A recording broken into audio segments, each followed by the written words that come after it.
ọ̀rẹ́ mi, a kú ọjọ́ mẹ́ta, a kú ọjọ́ gbọọrọ, ó lò tójọ́ mẹ́ta tá a ti gbọ́ra wa gbẹ̀yìn.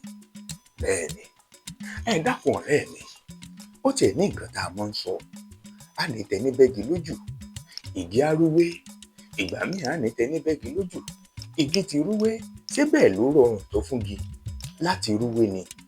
Bígi bá lẹ́nu, bóyá ìbá tiẹ̀ lè sọ̀rọ̀ ohun tójú rẹ̀ rí kó tó rúwé. Ìbí Yorùbá náà lábọ̀ tá a ní ojú àpá kó lè dàbí ojú ara.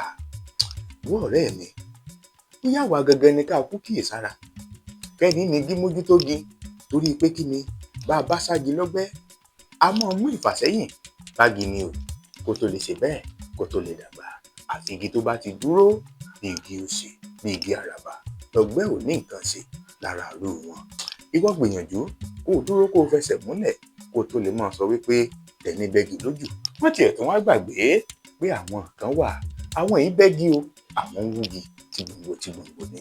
Ọ̀rẹ́ mi, ó gbọgbọ́n o, bẹ́ẹ̀ ló gbẹ̀sọ̀. Ẹ tún máa bá mi ká lọ lórí Olóṣàn Babs, ẹ tẹ̀lé mi, kẹ́ ẹ tún bá mi like, ẹ bá mi share ẹ̀pìn ká fáwọn ènìyàn kájọ fi kọ́gbọ́n, torí pé kí ni ọ̀rọ̀ ọgbọ́n àtẹ̀sọ̀ ni pẹ̀lú Olúwágbémiga ọmọ Babáyẹmí. Ó kí yín o, ó dìgbà kan náà.